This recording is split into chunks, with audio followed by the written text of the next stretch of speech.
श्रोताओं नमस्कार। आकाशवाणी बीकानेर में हमारा ये लगातार प्रयास रहता है कि प्रत्येक मौसम में होने वाली विभिन्न बीमारियों पर हम आपको सावचेत करते रहें। अलग अलग विषय के विशेषज्ञों को हम स्टूडियो में आमंत्रित करते रहें ताकि समय समय पर तथ्यात्मक और समुचित जानकारी आप तक पहुंचती रहे। गर्मी के मौसम में होने वाली प्रमुख बीमारियां, उनके कारण, लक्षण और उपचार, इस विषय पर आज एक विस्तृत बातचीत के लिए हमने स्टूडियो में आमंत्रित किया है डॉक्टर मोहम्मद अबरार पंवार जी को। आप प्रमुख मुख्य चिकित्सा अधिकारी हैं ESI औषधालय बीकानेर में। सबसे पहले डॉक्टर साहब, हम आपका स्टूडियो में आकाशवाणी बीकानेर की तरफ से स्वागत करते हैं। धन्यवाद महेश्वरी जी और बीकानेर के समस्त श्रोताओं का। जी डॉक्टर साहब, हम ये अक्सर देखते हैं कि जैसे ही मौसम परिवर्तित होता है, विशेष तौर पर जब गर्मियों का मौसम आता है, तो कुछ विशेष प्रकार की बीमारियां जो हैं वो आम जन में परिलक्षित होने लगती हैं। सबसे पहले हम आपसे जानना चाहेंगे कि ये जो मौसम परिवर्तन है, ये स्वास्थ्य में इन बीमारियों को आने का कारण बनता है। ये कारण क्या है, क्यों ये बीमारियां मौसम परिवर्तन के साथ ही हमारे शरीर में आने लगती हैं? जैसा कि अभी गर्मी की शुरुआत हो रही है और ज़्यादा गर्मी पड़ने से गर्मी जनित रोग होने का खतरा रहता है जी। तो इसमें ह्यूमिडिटी ज़्यादा रहने से और ज़्यादा गर्मी पड़ने से बैक्टीरिया जो है वो जल्दी पनपते हैं जी। बैक्टीरियल वायरल बीमारियां होने का खतरा ज़्यादा रहता है। तो मैं आमजन से यही कहना चाहूँगा कि बीमारी होने के बाद न चेतें, उससे पहले हम सावचेत रहेंगे तो इन बीमारियों से बचा जा सकता है। निश्चित तौर पर थोड़ा सी अगर हम सावधानी पहले से रखें तो हम अपने आप को और अपने परिवार को बीमारियों से बचा सकते हैं। जी। किन किन बीमारियों की जब हम बात करते हैं कि गर्मियों के मौसम की, तो कौन सी ऐसी विशेष बीमारियां हैं जो इस मौसम में आम तौर पर दिखाई देने लगती हैं? गर्मी जनित जो रोग हैं, विशेषकर हीट स्ट्रोक हैं, लू तापघात हैं, टाइफाइड है, डायरिया है, उसके अलावा वायरल बीमारी हैं, जैसे बच्चों में मीजल्स देखते हैं आप, चिकन पॉक्स भी अभी केसेस मिल रहे हैं, उसके अलावा उल्टी दस्त हैं। तो ये कॉमन जो मुख्यतः बीमारी जो गर्मी जनित रोग है, गर्मी जनित होने का खतरा रहता है। जी, निश्चित तौर पर हीट स्ट्रोक, ये अपने बीकानेर के क्षेत्र की बात करें तो लू तापघात एक आम समस्या के तौर पर हम लोगों के सामने आती है। आपसे जानना चाहेंगे कि जो गर्मी जनित बीमारियां हैं, इसमें विशेषकर किस तरह के लक्षण मरीज में दिखाई देने लगते हैं? ऐसे कौन सी बातें हैं जब नजर आने लगे तो हमें चिकित्सकीय परामर्श लेना चाहिए? सबसे पहले अगर हम खाली पेट घर से बाहर जाएंगे और वस्त्र प्रॉपर जो हमें वस्त्र आदि पहन के निकलना चाहिए वो नहीं निकलते हैं, सिर को ढक के नहीं निकलते हैं या खाली पेट निकलते हैं, नाश्ता वगैरह नहीं करके निकलते हैं, पानी की कमी, अगर डिहाइड्रेशन होता है तो हमें गर्मी के जो हीट स्ट्रोक है उसके होने की संभावना रहती है। तो उसके अंदर इलेक्ट्रोलाइट इम्बैलेंस हो जाता है। तो आपको लगता है जैसे डिसओरिएंटेड हो रहे हैं कोई रोग, कोई व्यक्ति, उसको कंसंट्रेशन होने में थोड़ी प्रॉब्लम महसूस हो रही है, उसको चक्कर से महसूस हो रहे हैं और जी घबरा रहा है, तो उसको हो सकता है कि हीट स्ट्रोक हुआ हो। तो उसके लिए सभी लोगों से ये कहना चाहूँगा कि आप जब भी घर से बाहर जाएं इस मौसम में तो खाली पेट न निकलें, नाश्ता वगैरह लेके निकलें, साथ में पानी की बोतल और पानी साथ में रखें। और उसके अलावा आपको लगे कि ज़्यादा गर्मी धूप है तो अपने सिर ढक के रखें, कैप पहन के जा सकते हैं या टॉवल ऊपर लगा सकते हैं, या पुराने टाइम में हमारे जो बुजुर्ग थे वो साफा वगैरह पहनते थे, इसीलिए पहनते थे। अभी अगर हो सके तो जैसे छाता भी ले सकते हैं, या कोशिश ये करें कि आप सीधे डायरेक्ट जो है सन के नीचे, सूर्य के नीचे न निकलें, थोड़ा छायादार जगह का प्रयोग करें और तरल पदार्थ, पेय पदार्थ लेते रहें। उसके साथ साथ ये भी कहना चाहूँगा कि विशेष सावधानी ये रखें ताकि गर्मी जनित बीमारियों से भी बचा जा सके कि रोड साइड जो अपने फल फ्रूट वगैरह के जो हैं कटे हुए, जो पहले से कटे हुए फल और फ्रूट वगैरह आपको मिलते हैं तो उसका, या कोई भी खाद्य पदार्थ पहले से तैयार किया हुआ मिलता है उसको प्रयोग करने से बचें, क्योंकि वो खाने से आपको फूड पॉइजनिंग का खतरा हो सकता है। गर्मी से बचाव रखना चाहिए और जो कई देर का खाद्य पदार्थ जो अनावृत है, ऐसे खुले में रखा हुआ है, उनके भी प्रयोग से हमें बचना चाहिए। डॉक्टर साहब, हम अभी गर्मी जनित जो रोग हैं उनकी बात कर रहे हैं। आपने बताया कि इसमें उल्टी दस्त के भी लक्षण आने लगते हैं, डिहाइड्रेशन हो जाता है, या और भी बहुत सारी बीमारियां। बच्चों की जब हम बात करते हैं तो बच्चों में ऐसी कौन सी विशेष बीमारियां हैं जो इस मौसम में आमतौर पर दिखाई देने लगती हैं? उनके क्या कारण रहते हैं?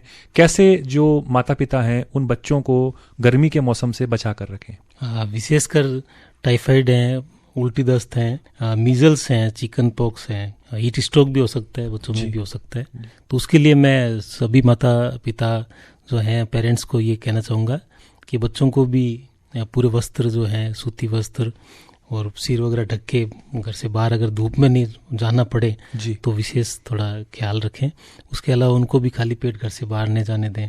उसके साथ साथ खुले में उनको ये समझाएं कि कोई भी खाद्य पदार्थ घर के बाहर का नए प्रयोग करें, खाएं, पहले से बना हुआ हो, या विशेषकर पानी जो है वो शुद्ध पानी उनको पीने के लिए प्रेरित करें। घर से आप पानी दे सकते हैं, बाहर भी अगर पिए तो वो साफ़ पानी होना चाहिए, शुद्ध होना चाहिए, वरना उल्टी दस्त है, टाइफाइड है, पीलिया तक हो सकता है।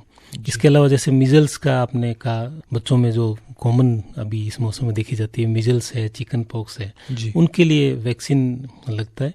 तो 9 से 12 महीने की उम्र में MMR की जो पहली डोज लगा सकते हैं जी। फिर 12 से 15 वर्ष की उम्र में दूसरी डोज, उसके बाद तीसरी एक डोज भी 4 से लेकर 6 साल की जो उम्र है उसमें लगती है। उससे हम बचा जा सकता है मिजल से, ओरी से, जो कॉमन, जिसमेमें बुखार भी आता है, सांस संबंधी बीमारी होती है और दाने, लाल दाने वगैरह शरीर पर हो जाते हैं, तो उससे काफ़ी बच्चे, तो उससे बचने के लिए उपाय जो है हमारा ये MMR वैक्सीन है जी। तो वो सभी जगह निःशुल्क मिलता है, जितनी भी सरकारी जो चिकित्सालय वहाँ। और चिकन पॉक्स का भी जैसे मैं बताना चाहूँगा, अभी चिकन पॉक्स भी खूब देखने को मिलेगा इस मौसम में, और वो एक वायरल डिजीज़ है, ये संक्रामक रोग है, एक से दूसरे बच्चों में होता है। अगर स्कूल में या कहीं खेल में, मोहल्ले में खेलने गए बच्चे के एक को हुआ है तो दूसरे को होने का संभावना रहती है, और वो ड्रॉपलेट इन्फेक्शन से होता है। जैसे वो बच्चा खांसते टाइम या बोलते वक्त या छींकते वक्त उसकी ये ड्रॉपलेट अगर हवा में गई तो एयरबॉर्न डिजीज़ है, तो दूसरे बच्चे ने अगर सांस ली तो उसको होने का खतरा रहता है। तो उसके बचने के लिए ये कहना चाहूँगा कि अगर आप बच्चों को ये बताएं कि स्कूल में कोई भी सर्दी खांसी जुकाम या शरीर पर लाल दाने वगैरह का कोई चिकन पॉक्स का हो, तो हालांकि स्कूल प्रबंधन को चाहिए कि उन बच्चों को छुट्टी दें, पेरेंट्स को बताएं कि उनको 7 दिन तक, जब तक वो ठीक नहीं हो, उसको स्कूल नहीं भेजें ताकि दूसरे बच्चों में नहीं हो। और अगर बच्चे खेलने जाएं, उनको किसी बच्चे के ऐसा लक्षण लगे तो उनसे दूरी बना के रखें जी। और उनके पेरेंट्स को भी समझाएं कि इनको रेस्ट करवाएं, बच्चे को मास्क का उपयोग करें। इसके अलावा इसका भी वैक्सीन लगता है चिकन पॉक्स का, तो वो पहला जो है 12 से 15 माह पर आप लगा सकते हैं, दूसरा 4 से 6 वर्ष की उम्र तक। तो 2 अगर डोज लगा लेंगे तो उसके बचाव हो सकता है जी। निश्चित तौर पर बच्चों में जो होने वाली प्रमुख बीमारियां हैं, इनसे बचाव के लिए गर्मी का भी ध्यान रखना चाहिए, और साथ ही साथ समय पर वैक्सीनेशन भी उतना ही आवश्यक होता है, तभी हम हमारे बच्चों को इन बीमारियों से बचा सकते हैं। डॉक्टर साहब, हम उपचार की अगर बात करें तो जो गर्मी जनित बीमारियां अगर हो गई हैं तो किस तरह से उनका ट्रीटमेंट किया जाता है, किन बातों का ध्यान मरीज को रखना होता है, कैसे इन बीमारियों से हम शीघ्र रिकवर कर पाएं, आप क्या सलाह देते हैं मरीजों को? जैसे गर्मी में अगर कहीं बाहर जा रहे हैं आप और आपको लग रहा है कि हीट स्ट्रोक हो रहा है आपको जी, या हीट क्रैम्प्स आ रहे हैं, जैसे मैंने बताया इलेक्ट्रोलाइट इम्बैलेंस होने से मांसपेशियों में ऐंठन आती है और उससे हीट क्रैम्प्स आ सकते हैं। तो उसके बचाव के लिए आप तुरंत पास के जो, अगर घर पे हैं तो आप रिहाइड्रेशन करें, डिहाइड्रेशन को ठीक करें। अगर ज़्यादा आपको लक्षण लग रहे हैं कि उसमें चक्कर आ रहे हैं और बेहोशी सी हो रही है, तो तुरंत पास में जो चिकित्सालय वहाँ जाएं, चिकित्सक की सलाह लें, और वहाँ IV फ्लूइड्स वगैरह वो आपको करेंगे प्रॉपर, ताकि वापस जो शरीर है आपका रिहाइड्रेट हो जाए, जो पानी की कमी थी वो पूरी हो जाए। उसके अलावा जैसे अगर उल्टी दस्त है तो जैसे मैंने बताया कि कहीं जब आप बाहर जाएं तो बाहर के खाने से ज़्यादा से ज़्यादा संभव बचें। फिर भी अगर खाना पड़े तो आप ताज़े फल या ताज़े लेके आप ले सकते हैं, लेकिन कटे हुए पहले से जो तैयार किया हुआ खाद्य पदार्थ है उसको खाने से बचना है। और पानी भी जहाँ तक संभव हो आप घर से लेके निकलें, और नहीं अगर आप संभव हो तो वहाँ जहाँ साफ़ पानी मिले, स्वच्छ मिले, उसी पानी का प्रयोग करना है। और उसके अलावा जैसे मैंने टाइफाइड और पहले बताया कि टाइफाइड या पीलिया भी हो सकता है, तो ये दोनों रोग जो हैं खाद्य पदार्थ और दूषित खाद्य पदार्थ और दूषित पानी के उपयोग से होता है, तो इनके खाने से हमने बचना पड़ेगा जी।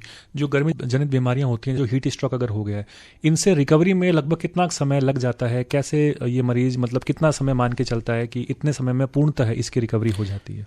हीट स्ट्रोक में तो आप अगर जितना जल्दी आप उसका उपचार लेंगे उतनी जल्दी ठीक हो जाएंगे। ज़्यादा से ज़्यादा 24 घंटे आप मान लो। और टाइफाइड का जो है, अगर वो एंट्रिक फीवर में कन्वर्ट हो गया तो उसका तो 7 से लेके 14 दिन का उसका पूरा कोर्स होता है एंटीबायोटिक, क्योंकि वो बैक्टीरियल इन्फेक्शन है, साल्मोनेला टाइफाई से ये होता है। तो वो आप चिकित्सक की सलाह अनुसार आप पहले वो जांच करवाएंगे, उनको लक्षण लगेगा कि भी लगातार फीवर हो रहा है, उसको वीकनेस महसूस हो रही है, पेट दर्द और उल्टी वगैरह भी हो रही है, तो वो जांच करने से पश्चात अगर मालूम पड़ा कि वो टाइफाइड हुआ है तो उसको वो पूरा एंटीबायोटिक कोर्स देंगे। अगर बीच में वो कोर्स छोड़ते हैं तो वो रिलैप्स होने का खतरा रहता है, पूरा ठीक नहीं होता।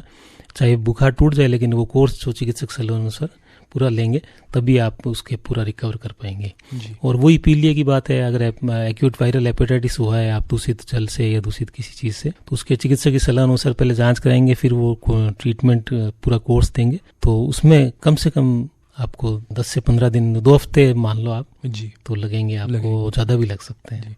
और चिकित्सक के सलाह अनुसार ही वो उनको खान पान करना होता है, वो जो मेडिसिन बताएंगे आपको उपचार लेना होता है। वो लेना, निश्चित तौर पर सही समय पर हमें दवाई लेनी होती है, चिकित्सकीय परामर्श इसमें बहुत जरूरी रहता है। साथ साथ कुछ हमें गर्मी का भी इसमें ध्यान रखना होता है। डॉक्टर साहब, आज हम गर्मी जनित बीमारियां, प्रमुख बीमारियां, इनके कारण, लक्षण और उपचार, इस विषय पर बातचीत कर रहे हैं।